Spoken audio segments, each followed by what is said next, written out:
Carta de Paulo aos Efésios, capítulo 6. Quanto ao mais, sede fortalecidos no Senhor e na força do seu poder. Revesti-vos de toda a armadura de Deus, para poderdes ficar firmes contra as ciladas do diabo. Porque a nossa luta não é contra o sangue e carne, e sim contra os principados e potestades, contra os dominadores deste mundo tenebroso, contra as forças espirituais do mal nas regiões celestes. Portanto, tomai toda a armadura de Deus, para que possais resistir no dia mau, e depois de terdes vencido tudo, permanecer inabaláveis. Estai, pois, firmes, cingindo-vos com a verdade e vestindo-vos da couraça da justiça. Calçai os pés com a preparação do evangelho da paz, embraçando sempre o escudo da fé, com o qual podereis apagar todos os dardos inflamados do maligno. Tomai também o capacete da salvação e a espada do Espírito, que é a palavra de Deus, com toda oração e súplica, orando em todo tempo no Espírito, e para isto vigiando com toda perseverança e súplica por todos os santos. Até aqui. Pai, em nome de Jesus, abençoe-nos também com a Tua palavra. Fala com o Teu povo, dá esta condição, esse discernimento e essa postura, para que vençam essas crises espirituais que vêm procedentes do maligno. Em nome de Jesus, este povo será capacitado para que não seja mais derrotado, em nome de Jesus. Amém. Você pode sentar, por favor.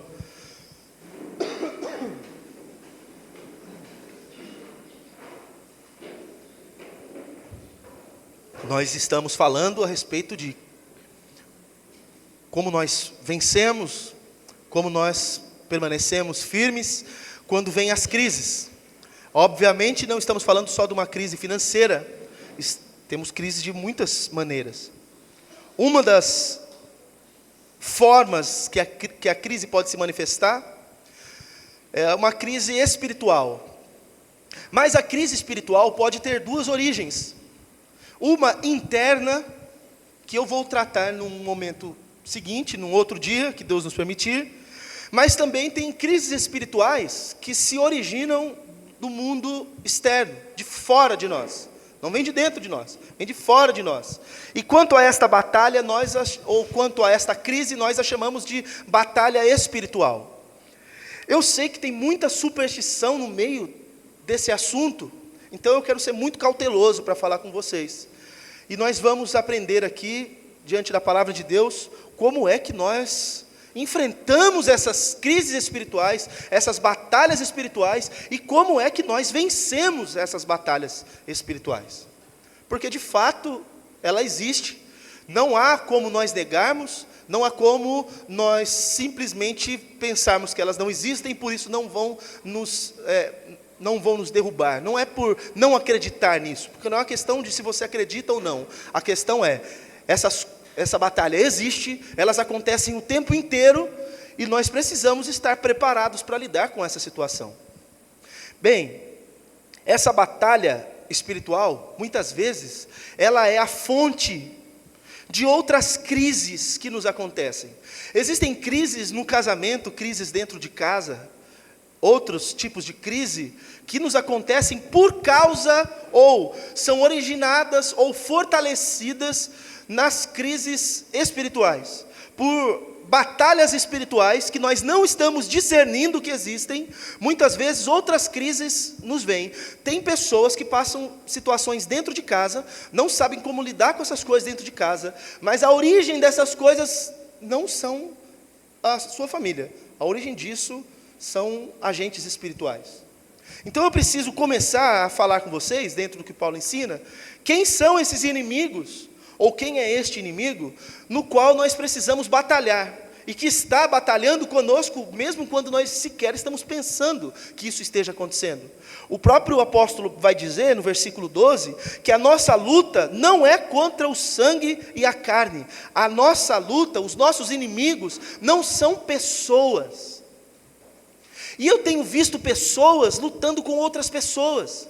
Eu tenho visto servos de Deus tentando revidar um ataque maligno em outras pessoas. Irmãos, no máximo as pessoas podem ser agentes, instrumentos dessa batalha, mas não são elas os cabeças pensantes. O que quer fazer com que a sua vida seja destruída, o que quer fazer com que a igreja perca a sua força e não siga adiante, não são pessoas, são agentes espirituais. Então, por mais que pessoas se levantem contra um crente, ou por mais que pessoas se levantem contra a igreja de Jesus Cristo, a origem disso não está na própria pessoa, está sempre num agente espiritual que comanda aquela pessoa, que está guiando ou influenciando aquela pessoa. Nossos inimigos não são pessoas. E quando nós nos voltamos contra outras pessoas, o que justamente acontece é que nós estamos trabalhando como aliados do inimigo. Olha só, o inimigo que eu vou falar para vocês aqui, ele está lutando para destruir vidas, para destruir pessoas, para destruir famílias, para acabar com nações, para acabar com igreja. Ele está trabalhando para isso. E cada vez que você se levanta para revidar ou para atacar uma pessoa, você está sendo um parceiro deste nosso inimigo. Você não está trabalhando contra o inimigo, você está trabalhando a favor dele. Porque quem luta contra pessoas é esse agente espiritual. E nós não lutamos, nós não combatemos pessoas, nós não vamos contra pessoas, nós não queremos mal das pessoas, não podemos fazer isso. E toda vez que fazemos isso, nós estamos sendo agentes desse ser maligno, ou desses seres malignos, desses agentes espirituais. Se você lutar contra alguém que se levanta contra você, o que você está fazendo é dando lugar para que o seu inimigo vença através de você. Do mesmo jeito que o inimigo quis te vencer através de outro, ele pode vencer outra pessoa através de você. Mas se os nossos inimigos não são pessoas, quem são os inimigos com os quais temos que batalhar? O apóstolo Paulo vai falar aqui no versículo 12 mesmo, na continuação do versículo, a nossa luta não é contra carne e sangue, ou contra sangue e a carne, e sim contra os principados e potestades, contra os dominadores deste mundo tenebroso, contra as forças espirituais do mal, nas regiões contra quem nós precisamos travar uma luta e unir forças para fazer isso. Esses agentes espirituais, esses seres espirituais, o chefe deles é o próprio diabo. Puxa vida, eu quase que me sinto desperdiçando tempo de falar dele na igreja. Porque aqui na igreja nós nos reunimos para glorificar Jesus, para celebrar a vitória de Jesus na cruz, para aumentar a nossa expectativa da vinda de Jesus. Mas eu preciso alertar os irmãos, porque eu tenho visto tantas famílias sendo tocadas, tantas pessoas sendo manipuladas, machucadas, porque não entendem o que está acontecendo. Irmãos, existem muito mais coisas do que os teus olhos estão vendo. Nós aqui não acreditamos em um monte de questões supersticiosas, mas nós não somos céticos. Nós estamos no mundo físico, mas para além do mundo físico existem outras coisas que os olhos não veem. E não é porque não vemos que essas coisas não existem. Tanto da parte de Deus quanto da parte do maligno. Existem seres espirituais que estão agindo agora. E aonde eles estão? Aqui. Mas na igreja, não é aqui nesse lugar que a gente pisa. É num mundo, num outro universo, num mundo paralelo, seja como você quiser chamar, em outra região, usando o termo que o apóstolo Paulo usa, nas regiões celestiais. Aqui mesmo ele fala a respeito disso. As forças espirituais do mal nas regiões celestes. Aqui, que é o mundo físico, está permeado de um outro mundo que coexiste junto com este nosso. São, nas palavras do apóstolo Paulo, as regiões celestes, aonde agora temos anjos e temos demônios. Esses seres espirituais, esses são os nossos inimigos, não são as pessoas. Aqueles contra quem nós temos que lutar e aqueles que estão interessados na nossa destruição, na nossa derrota, no fracasso da nossa família, no fracasso da sua vida pessoal. Quem está interessado nisso são esses agentes. Pessoas podem ser usadas, mas os nossos inimigos não são pessoas. Pessoas precisam ser amadas, pessoas precisam ser ajudadas, pessoas precisam ser alcançadas. Eu sei que tem pessoas que não querem, mas nós não lutamos contra pessoas, nós lutamos contra seres espirituais. É um reino que existe, o reino das trevas. Não é de luz, não é uma bagunça, não é como as pessoas pensam, o inferno propriamente dito. O diabo está lá no inferno agora, está com seu tridente, está com uma pá num caldeirão, mexendo num caldeirão fervendo, e as pessoas vão caindo lá, e ele vermelho, chifrudo, com o seu rabo, com uma seta na ponta, e ele fica louco para destruir as pessoas. E não é isso, é um negócio extremamente organizado. O reino das trevas não é uma bagunça, não é um lixão, é algo extremamente organizado, tem hierarquias. Os poderes e os agentes deste lugar, eles trabalham de forma organizada, sabem o que fazem, eles fazem planos, eles pensam, não são seres estúpidos, não são animais irracionais, são seres que eram agentes de Deus no céu, que trabalhavam para fazer a vontade de Deus no céu, mas porque se rebelaram, foram expulsos de lá, e agora eles vivem ou existem em função de destruir tudo aquilo que é a glória de Deus. Pense comigo, se o diabo ou qualquer demônio se levantar e tentar enfrentar Deus, frente a frente, ele pode vencer Deus? Sim ou não? Óbvio, né? Chega a ser bobo falar isso daí, né? Idiota falar isso. Então como que ele pode atingir Deus, se ele não pode tocar em Deus? Tocando em quem Deus ama. E sabe quem Deus ama? Você.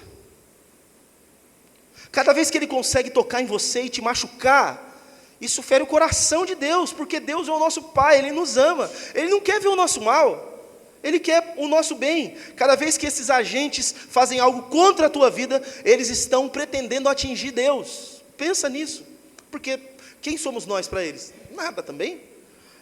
Nós somos um objeto de joguete na mão dele, para que ele consiga de alguma maneira atingir o próprio Deus. E nós precisamos entender que eles são seres organizados. Você prestou atenção no que o texto fala aqui? Fala assim, principados, ou seja, são príncipes, tem agentes de poder, tem aqueles que dominam, tem alguns que têm certas forças, cada um tem uma função específica, tem uma hierarquia no negócio. E eles agem de forma organizada. Então não dá para você simplesmente não pensar a respeito disso. Simplesmente deixar passar batido. Você precisa levar isso em consideração. Quem é o chefe disso tudo? O chefe disso tudo, a gente podia citar todos os nomes que a Bíblia cita dele, mas eu acho que não se faz necessário. Não é porque a gente está com medo de invocar. Não fala o nome porque senão ele vem, né? A questão não é essa. Mas você já conhece o diabo e tem uma porção de nomes que ele recebe na Bíblia. Ele é o chefe, ele é quem é o cabeça, o rei, o príncipe deste mundo que é organizado por esses seres satânicos. Pois bem, eles mantêm pessoas escravizadas para que essas pessoas venham agir no mundo em nome deles e no poder deles, e através da manipulação deles. Eu vou ler alguns textos, depois se quiser eu te dou as referências. 1 João 5,19 diz, o mundo inteiro jaz no maligno. Irmão, todo o mundo, tudo que tem no mundo, aonde o reino de Deus não foi implantado, ali é reino das trevas. Não existe um lugar que seja meio termo. Ou alguém faz parte do reino de Deus, ou este alguém está no reino das trevas. A Bíblia diz que nós estávamos no reino das trevas e Ele nos transportou para o reino da luz. Nós fomos tirados de um reino e colocados em outro. Então presta atenção, outro versículo, 2 Coríntios capítulo 4, versículo 4. O Deus deste século cegou o entendimento dos incrédulos, dos que não creem. Ele está falando assim, olha, Quem manda neste mundo fez com que as pessoas que não têm fé estejam cegas, para que não vejam resplandecer diante delas a luz do que pode salvá-las, do Evangelho. Veja o poder que essas entidades têm.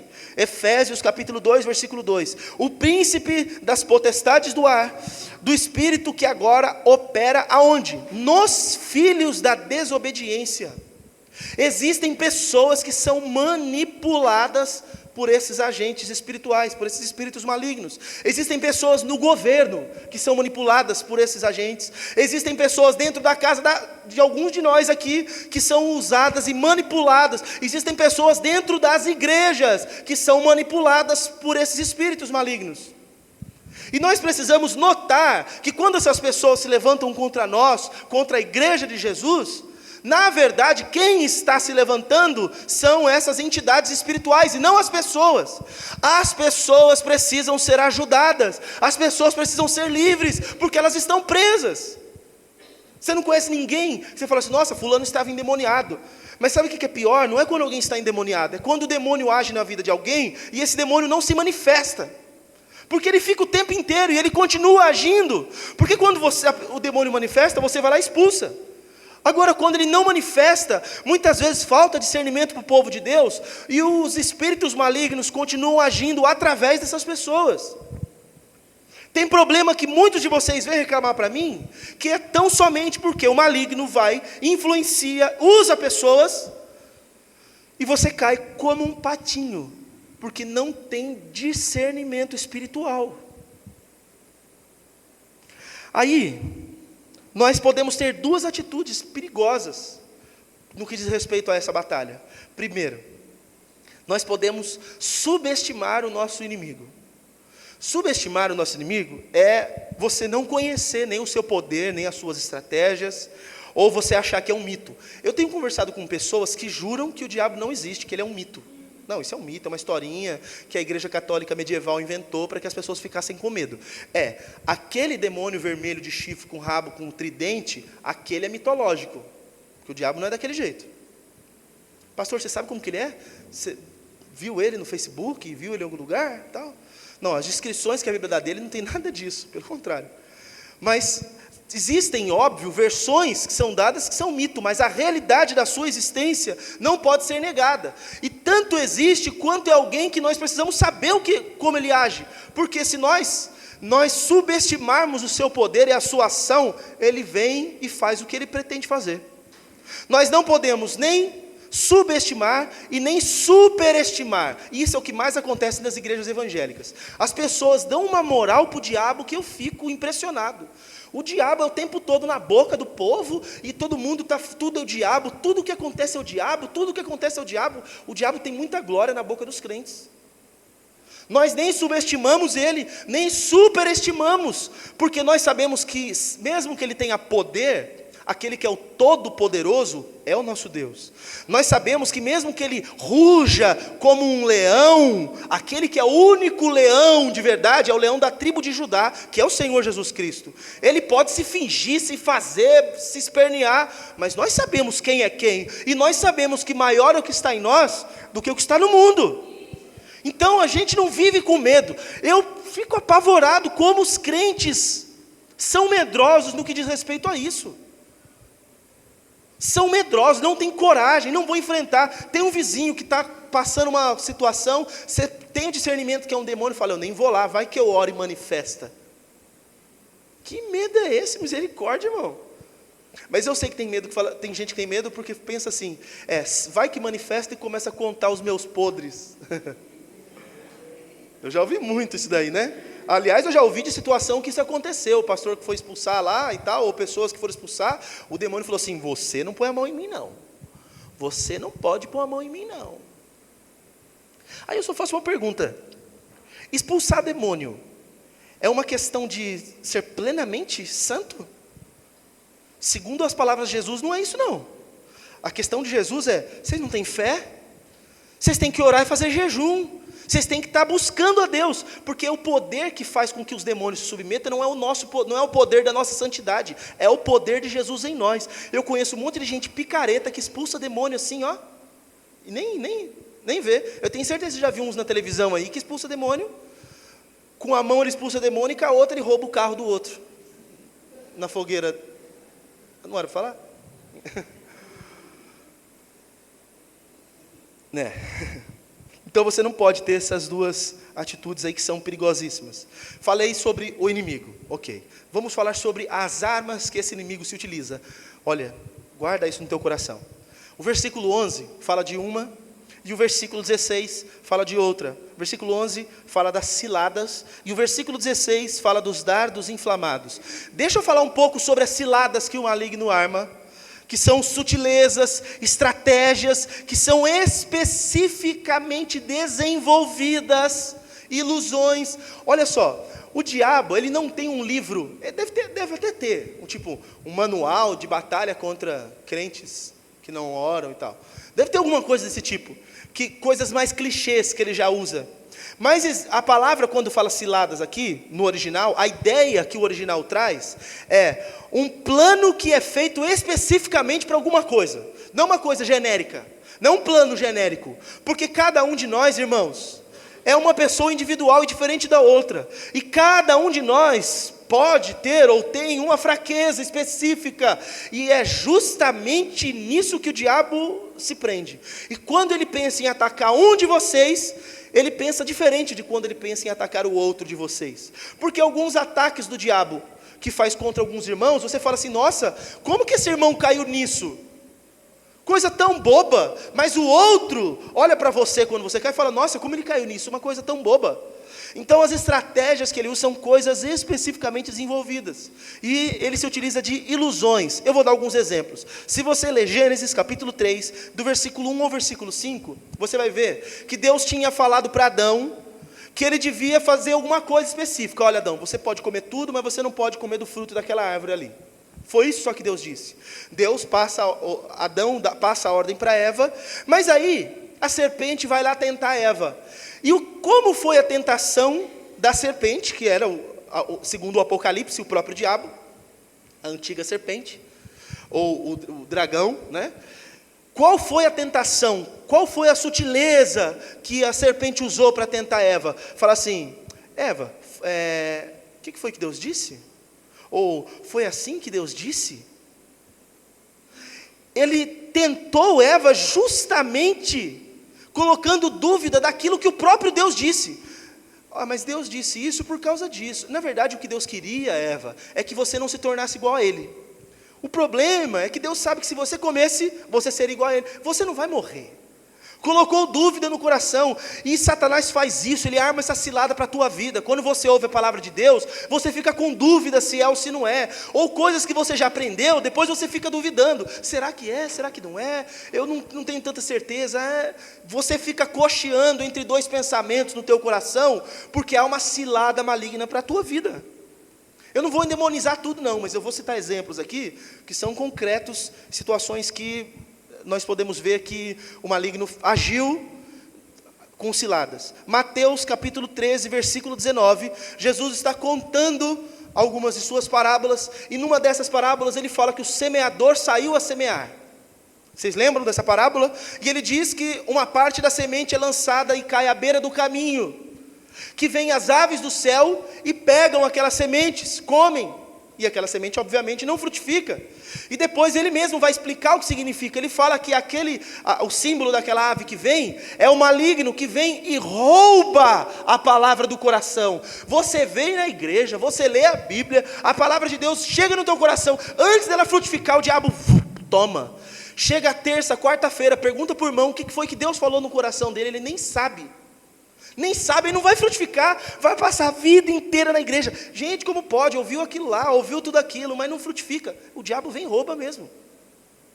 Está à beira do caminho. Esse teu coração é à beira do caminho, um coraçãozão duro, vai ficar em cima, não vai germinar. O diabo vai vir e vai roubar a palavra do teu coração. Por isso que tantas pessoas ouvem e não se convertem, porque a semente não germina. Ciladas.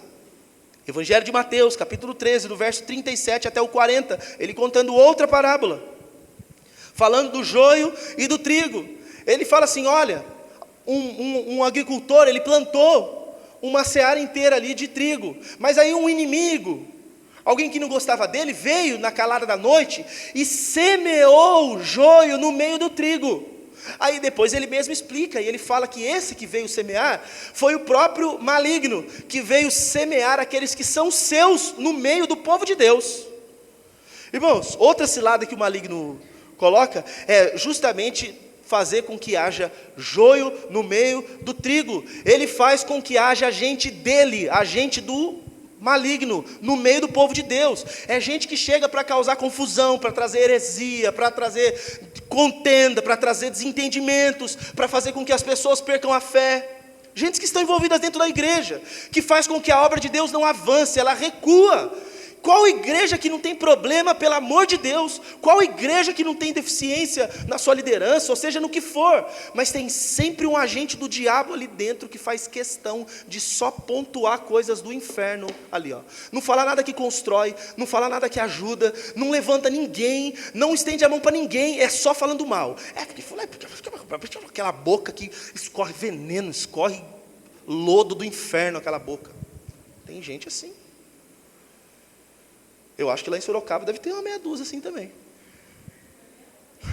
Foi meia dúzia. Irmãos, isso é triste. Mas o maligno faz isso. E ele arma essa cilada para as igrejas. Aí a gente fala assim, e agora o que a gente faz? Pega esse joio, a gente já identificou que é joio. Vamos arrancar? Não. O joio cresce junto com o trigo. No dia do juízo vão vir os agentes de Deus, os anjos do Senhor. No dia vai fazer a ceifa. Eu vi como que funciona o negócio. Ele pega lá aquela pá de pegar trigo, joga para cima. O trigo pesa, o joio não. Joga para cima, assim, o vento sopra, vai embora o joio. O trigo fica.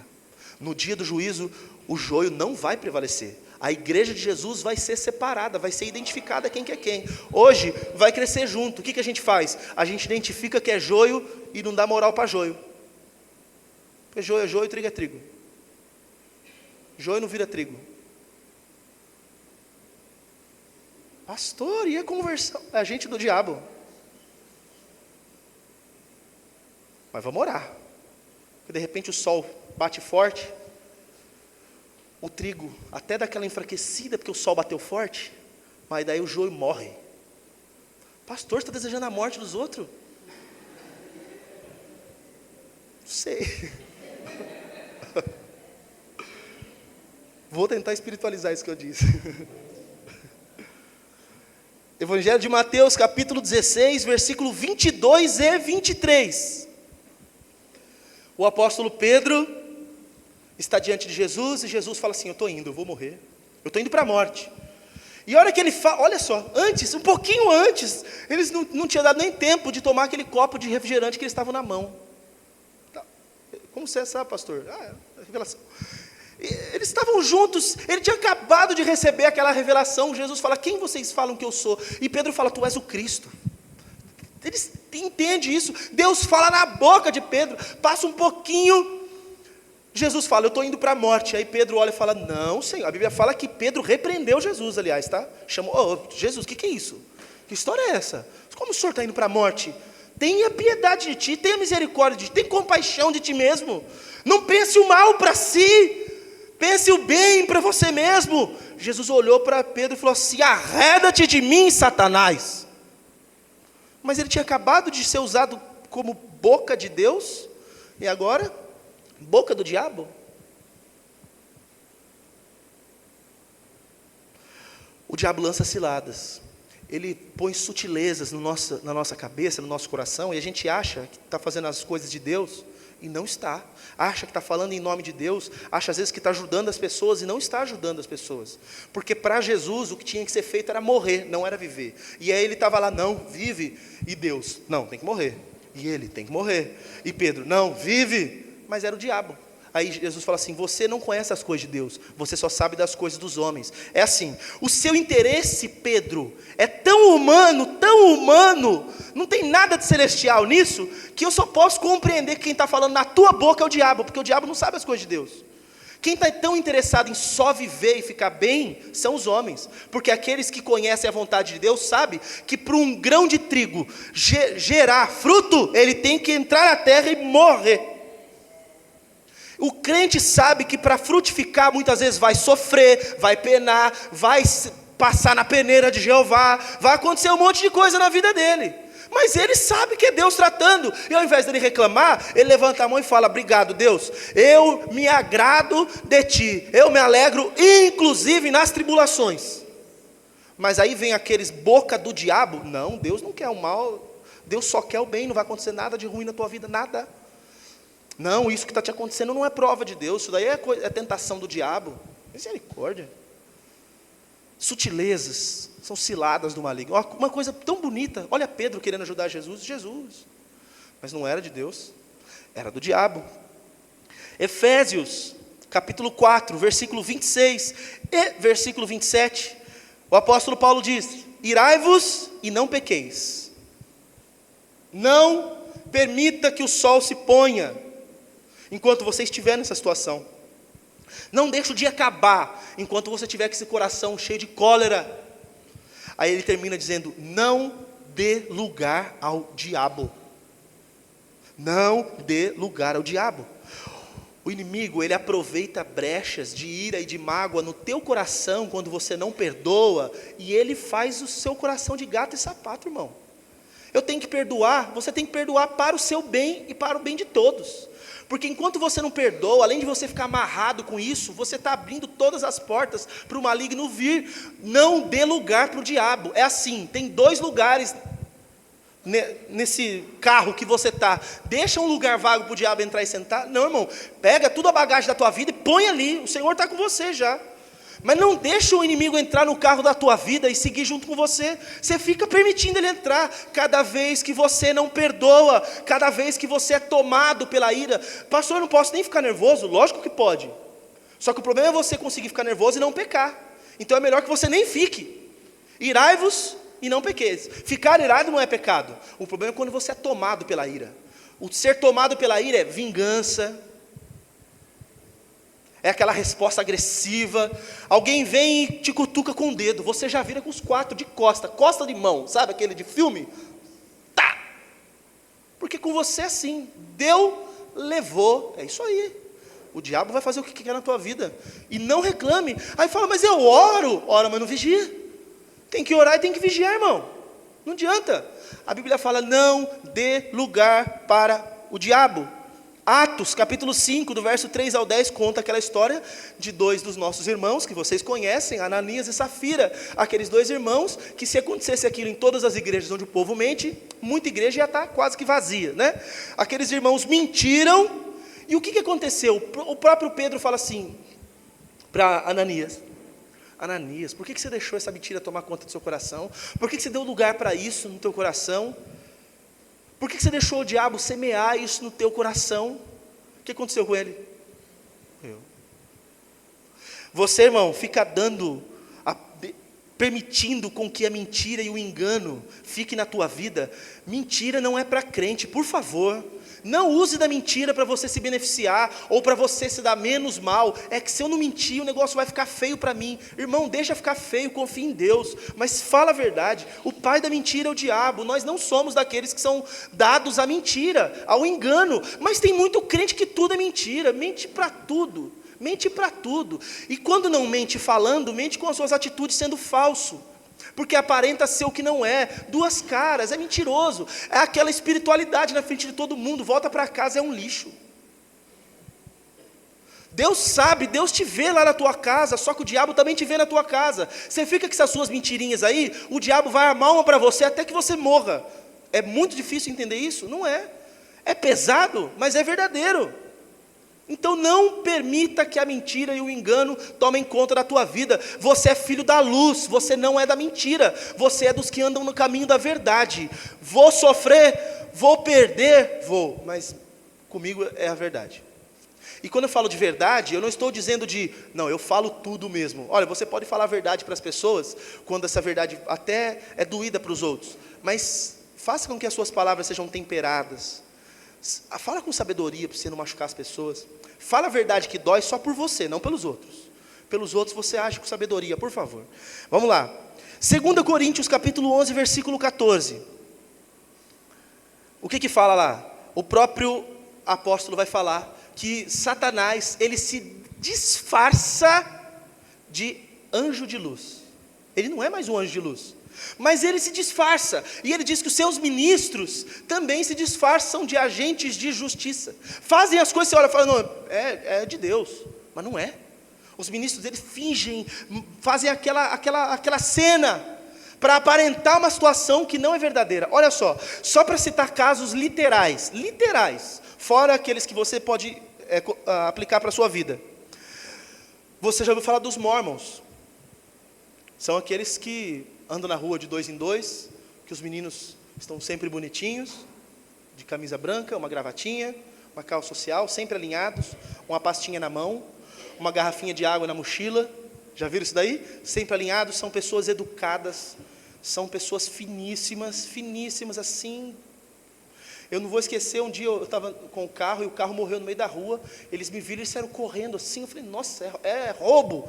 Eles foram empurrar o carro, eu falei assim, eu vou descer. Não desce. Eu pensei, eles não sabem o que eles estão falando, eles não me viram ainda, né? Não desce. Como assim? Se eu descer vai ajudar, vai bem mais rápido.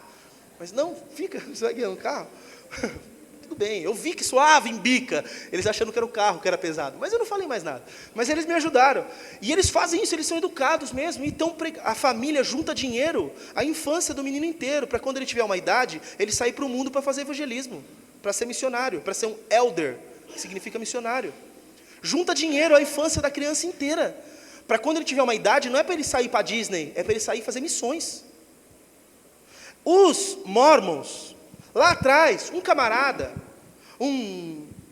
Joseph Smith, é isso? Joseph Smith, ele teve uma revelação vinda por um anjo, que segundo o texto deles mesmo, é um ser iluminado,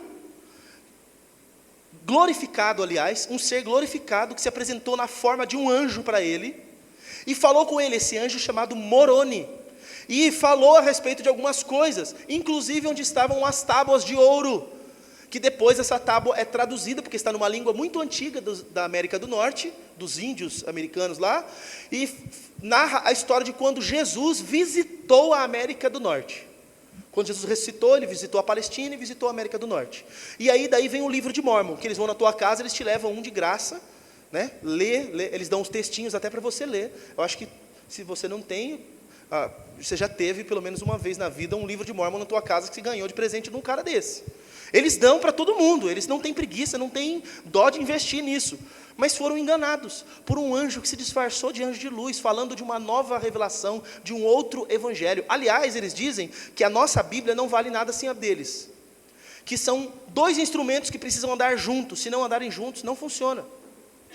Não só eles foram enganados com isso, outros foram. Por exemplo, talvez você não tenha conhecimento disso, mas o povo do Islã, os muçulmanos, a mesma coisa. Maomé, ele diz ter tido uma revelação vinda pelo arcanjo Gabriel, que se manifestou para ele e disse certas coisas para ele, quem ele haveria de ser. Porque, aliás, uma certa coincidência, porque foi o mesmo que apareceu para Jesus, para anunciar o nascimento de Jesus, e vai dar todas as revelações que hoje os muçulmanos têm, que é do Islã. Tudo vem por um pseudo-anjo de luz, mas o apóstolo Paulo falou assim, olha, ainda que um anjo do céu, que alguma outra pessoa, ou mesmo um anjo do céu, vos anuncie um outro evangelho, que não esse que eu tenho falado, seja considerado maldito. Mas o diabo se disfarça de anjo de luz. Literalmente, tem religiões aí que são guiadas por isso. Eu estava conversando com o Wallace, tem um rapaz que está precisando estava conversando com ele, e falou de um negócio lá, que eu esqueci até o nome, você lembra? Urian, né? É uma parada assim. É uma revelação de anjos também e tal, porque Satanás se disfarça de anjo de luz. Tem anjo aparecendo com um monte de gente aí, trazendo um monte de revelação. Vai saber se é de Deus ou não. O anjo de Deus pode aparecer? Os anjos de Deus trabalham para abençoar os crentes mesmo.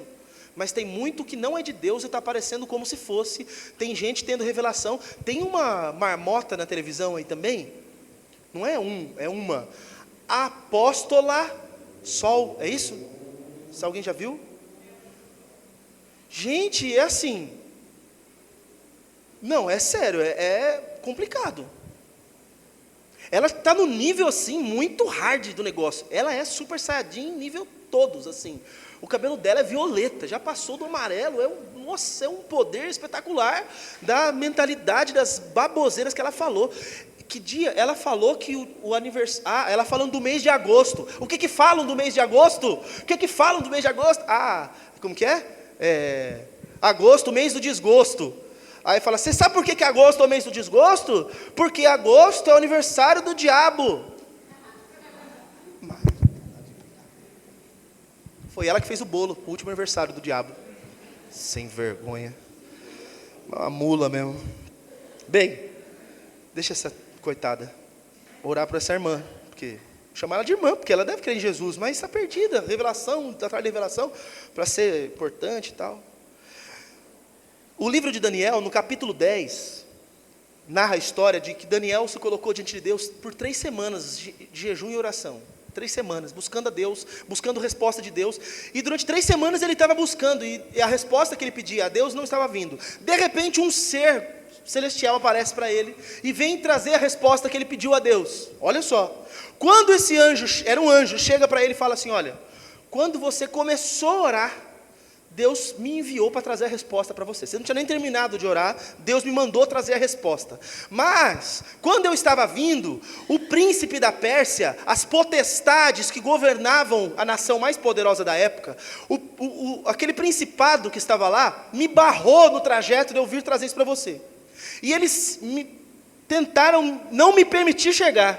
Mas aí Deus enviou um dos principais lá dos seus príncipes celestiais, mandou Miguel, e ele veio e pelejou junto comigo, e nós vencemos essa potestade da Pérsia, e eu pude vir e trazer a sua resposta.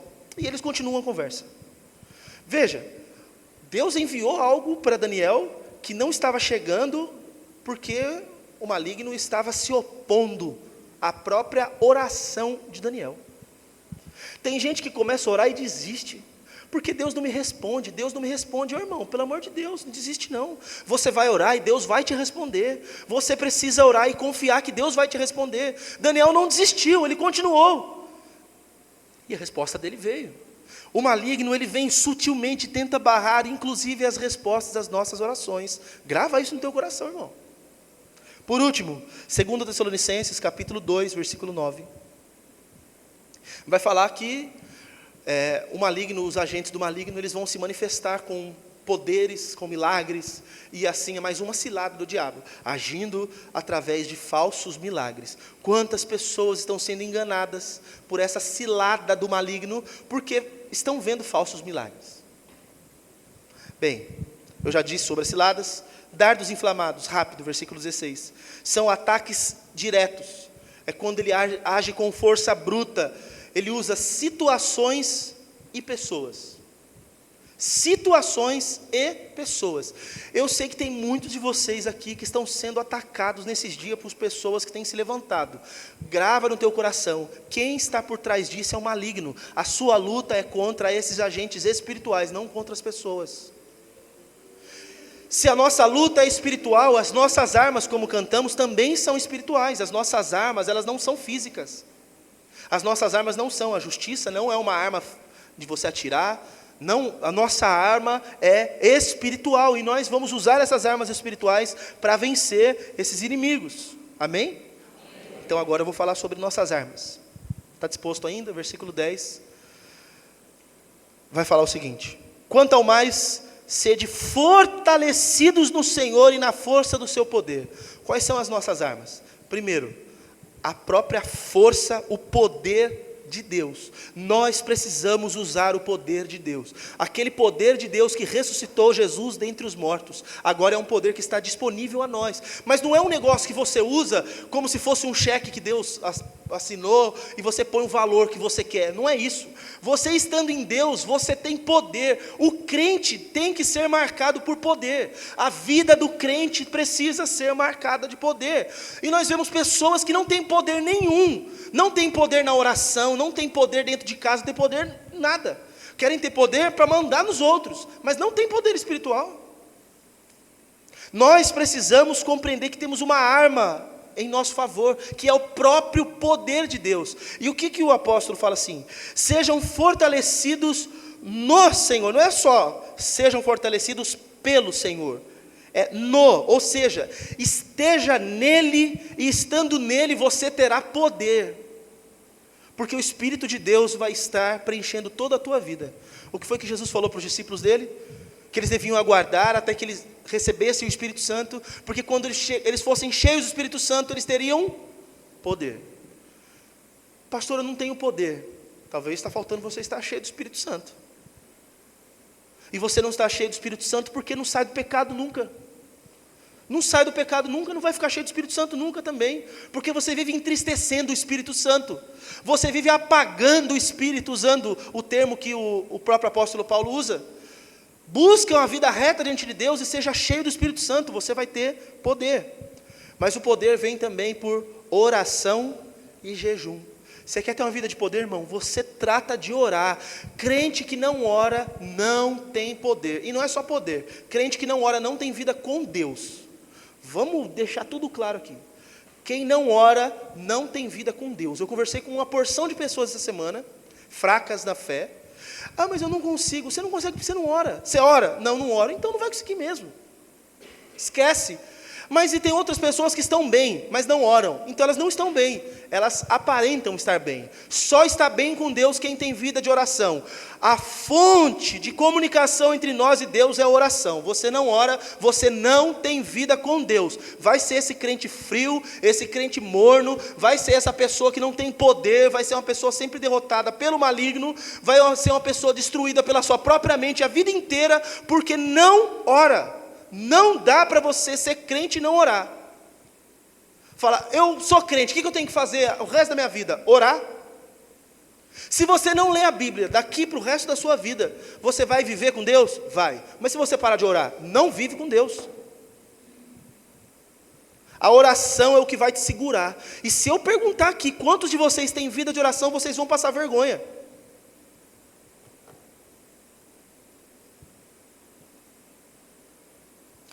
Nossas armas, versículo 11 e o versículo 13 fala a respeito da armadura de Deus.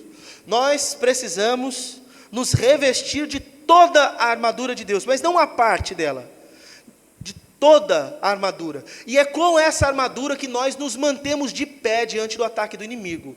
Olha só, é fato, o inimigo vai te atacar, ele vai tentar coisas contra a tua vida e ele vai tentar te derrubar. Isso é fato. Você quer ficar firme, você precisa estar revestido com a armadura de Deus. Olha só, revestivos de toda a armadura de Deus, versículo 11, para poderdes ficar firmes contra as ciladas do diabo. Aí depois, o versículo 13, tomai toda a armadura de Deus, para que possais resistir no dia mau, e depois de ter desvencido tudo, permanecer inabaláveis. Tem um monte de gente abalado aí, gente que tudo que acontece ele cai, ele está morrendo, mas morre à toa, é porque não está revestido da armadura. Só que essa armadura aqui, eu queria falar porque talvez alguém tenha uma mentalidade, se você, é que não são todos, alguns irmãos são mais velhos, eu preciso respeitar isso. Da minha geração para trás, talvez você tenha esse problema de achar que tudo é igual Cavaleiro do Zodíaco, Pokémon, que você faz um negócio e o Cavaleiro do Zodíaco, ele pulava assim, ó, e uma caixa abria, e vinha a armadura, vinha as partes assim, eu grudava tudo nele, as partes que tinha que fazer. O que ele tinha que fazer? Ele só pulava, era o ritual. Aí vinha as armaduras e tal, né? Eu já ouvi numa igreja, não estou mentindo, o cara estava com o microfone na mão, e ele orando, Deus, reveste esse povo com a tua armadura. Não me faz isso não, por favor, por favor. Não faz isso. Se você ora assim, eu vou te ensinar. Não ora mais. Porque ser revestido da armadura não é falar, Deus, me dá armadura. Porque você não vai ter uma aura, um campo de força espiritual. Não é disso que está falando, por favor. Você não acha mesmo que espiritualmente você está andando, o diabo está orando, falando, nossa, que bela armadura, não atacá-lo-ei. Não vai, não é por aí. A questão não é assim. nós precisamos nos vestir com essa armadura, mas quando ele fala da armadura, ele está dando um exemplo para que serve, porque o que a gente tem que fazer é outra parte de cada elemento. O que importa para a gente não é saber que é um capacete, por exemplo, é saber o que ele está querendo falar com aquilo. Então, vamos entender aqui, ponto a ponto, do que significa.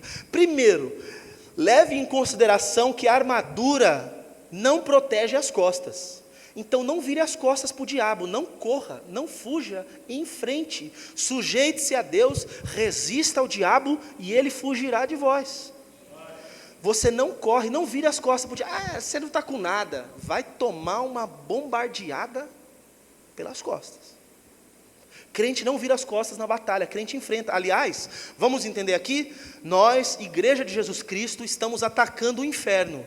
O inferno está no contra-ataque, nós estamos atacando, a igreja não recua, a igreja não dá passo para trás, nem foge, com um monte de gente medrosa, nós somos a igreja de Jesus que está indo adiante e vai prevalecer, a igreja de Jesus ela é vitoriosa. Então vamos lá, primeiro aqui dentro dos elementos da armadura, está no versículo 14, ele diz que nós precisamos ter como uma arma a verdade, como se fosse um cinto.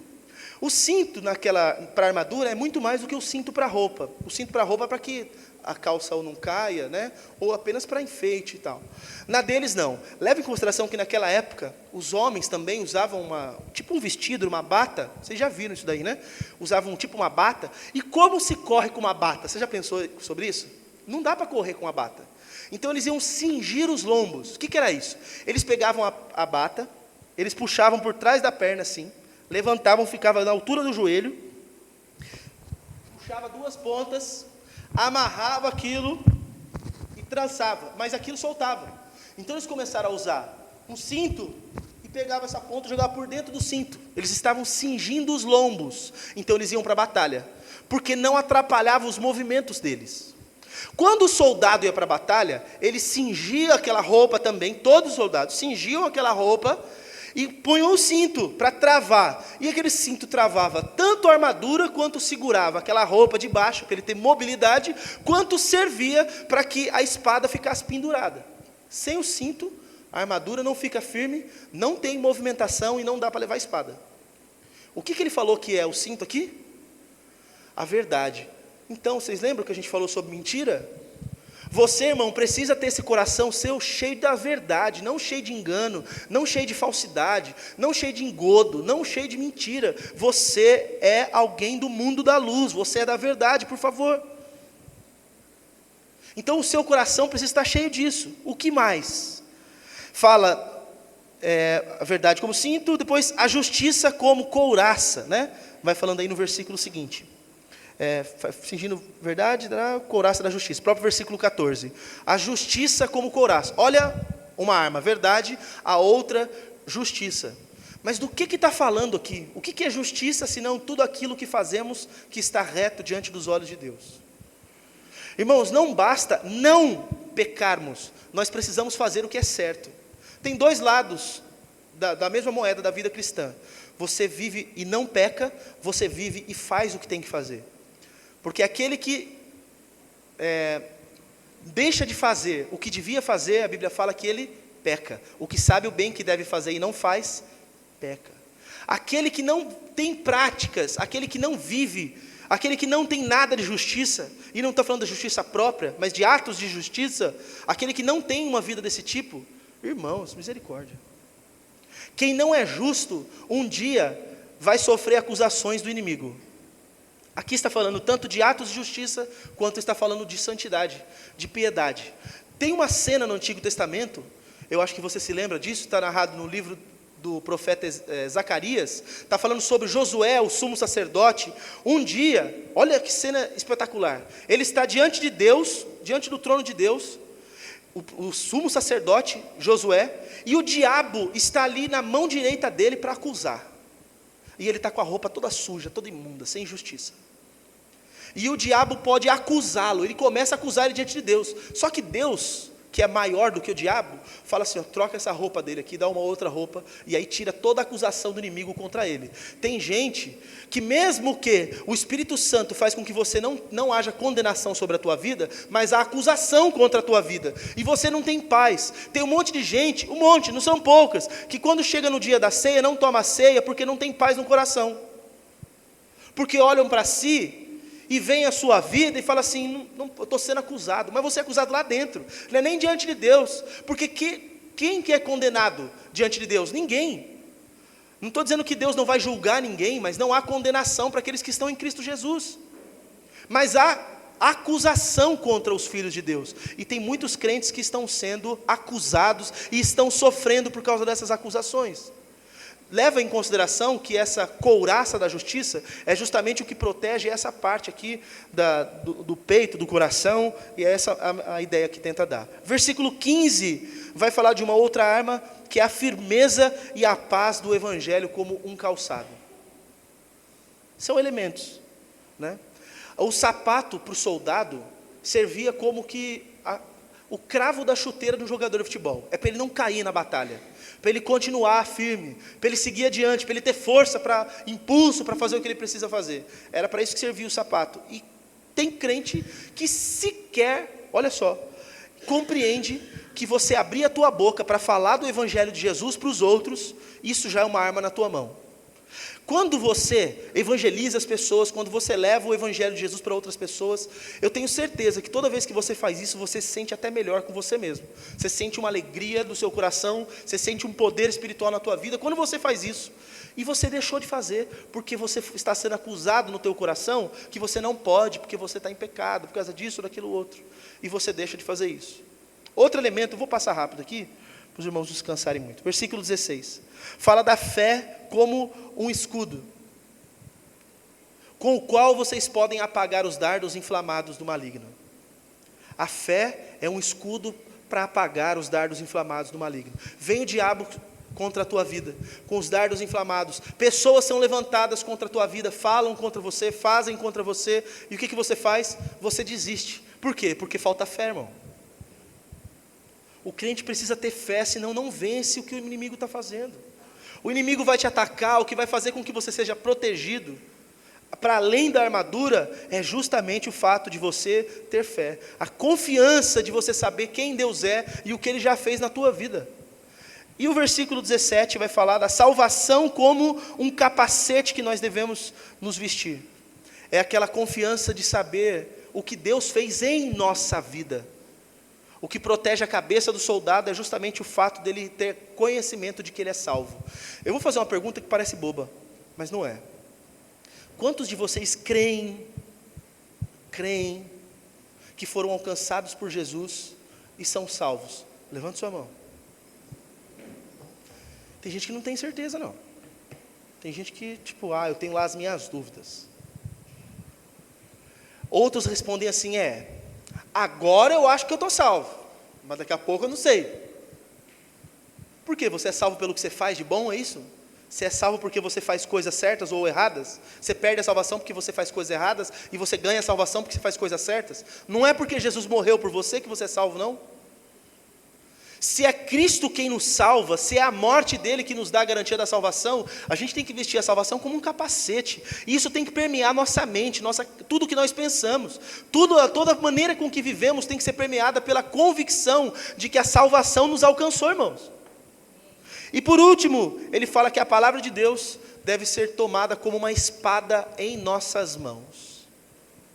Então tudo até agora falou só de arma de defesa, e agora chegou uma arma que tanto é de defesa quanto é de ataque, que é a espada do Espírito, a palavra de Deus. Será que alguém na Bíblia pode nos servir como exemplo de que usou a palavra contra o diabo? O próprio Senhor Jesus. Ele sendo tentado lá em Mateus 4, o diabo vai tentá-lo com a palavra, e quando ele traz a resposta, o contra-ataque contra o maligno, que arma que ele usa? A própria palavra de Deus. E usando a palavra de Deus, ele prevalece contra o diabo. Mas aí, irmão, não adianta você ter espada e não saber usar. Tem gente que tem espada e não sabe usar a espada. Procura apresentar-te como obreiro aprovado, que não tem do que se envergonhar e que maneja bem a palavra da verdade. Não sabe nada da Bíblia, passa vergonha. Testemunho de Jeová bate na porta, você está acordado, você não vai lá, não é porque você não gosta, é porque você não sabe responder o que ele tem para te falar. Porque ele vai te dar um nó e daqui a pouco você está acreditando que restou a terra para você. Você está acreditando, porque o testemunho de Jeová falou. Tem gente que não recebe testemunho de Jeová porque não sabe responder. Encosta a gente de uma outra seita, outra religião perto dele, ele fica morrendo de medo, porque o cara fala meia dúzia de coisas, ele trava. Porque ele não conhece nada da palavra de Deus. Não sabe usar a espada. Você vai se machucar com a espada, tá? Cuidado. Criança que mexe com fogo faz xixi na cama. E crente que não sabe usar a espada pode até se machucar. Você vai se complicar com a espada se não sabe usar. Você precisa conhecer a palavra, precisa ler, precisa estudar a palavra de Deus. Para com essa preguiça. Você já leu revista Cláudia, você lê revista que fala da novela, você entra no site, vê todas as notícias, mas não lê a Bíblia em tempo nenhum. É um crente sem vergonha, mas muito sem vergonha. Lê tudo, sabe da economia, sabe o negócio do esporte. Os jovens aí, tem o time no Cartola, acompanha o que acontece no Cartola, sabe tudo desses negócios de esporte, de futebol, não sabe nada da palavra de Deus, não sabe nada. Se a gente fala assim, abre aí num livro mais um nome diferente aí de um profeta do Antigo Testamento, a pessoa não sabe o que fazer, ela vai lá no índice. Mas não pode, se você for novo convertido, pode. Mas só tem crente velho aqui. Que história é essa? Não conhece nada da palavra de Deus, passa vergonha, não sabe usar a palavra. É a tua espada contra o diabo, vai passar vergonha, vai chegar diante dele e não vai saber erguer a espada. Aí você vai falar, eu vou pegar a espada para você. Ele fala, pega aí. Pronto, passou vergonha. Aí você vai virar as costas, vai tomar dardo inflamado nas costas ainda. Irmãos, nós temos ferramentas e armas espirituais para lutar contra o maligno, que na verdade é aquele contra quem nós temos que lutar. Mas nós precisamos nos preocupar que essas coisas existam em nossa vida. Nós precisamos levar em consideração a verdade, a justiça, o evangelho, a fé, a salvação e a palavra de Deus. Se nós não estivermos munidos disso aqui, o diabo deita e rola, ele sapateia na vida da gente. E o texto termina com o apóstolo Paulo falando que nós temos que orar em todo o tempo, por todas as pessoas. E depois ele fala, ora também por mim, para que as portas se abram e eu pregue, que eu chegue em todos os lugares com o evangelho. E aí a gente volta lá no ponto inicial, que é da oração. Se você não tem vida de oração, não adianta, irmão.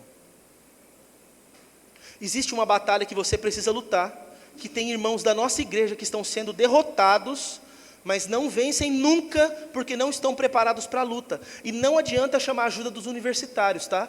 Não adianta falar, pastor, me ajuda nessa batalha. Irmão, eu vou orar pela tua vida, mas a batalha é tua. A batalha é tua, eu vou te ajudar em oração, para que Deus mande consolo na tua vida e tal. A gente, se manifestar um demônio, a gente pode ajudar, expulsa. Mas é dentro da tua casa, você vai voltar para a tua casa, as coisas continuam acontecendo. Você vai voltar para o teu trabalho, as coisas continuam acontecendo. Porque está tudo lá, os agentes. Usando pessoas, e você não aprende, não muda, não age. Então, em nome de Jesus, você não vai se levantar daqui hoje acovardado, você vai se levantar daqui hoje e falar assim, eu tenho uma luta para lutar, e eu preciso vencer, eu preciso olhar para a palavra de Deus, e compreender o que eu tenho que fazer, e fazer. Parar com essa preguiça, porque tem uma luta sendo travada, e você é alguém que pode ser prejudicado. A família de muitos aqui já estão sendo, então não deixe isso destruir sua vida não. Amém? Será que a gente pode buscar Deus e falar, pai, me ajuda. Eu não estou conseguindo vencer não, mas eu sei que eu tenho algumas ferramentas que estão ao meu dispor. Eu quero usar delas e eu vou prevalecer no nome do Senhor. Fique de pé, por favor, nós vamos orar.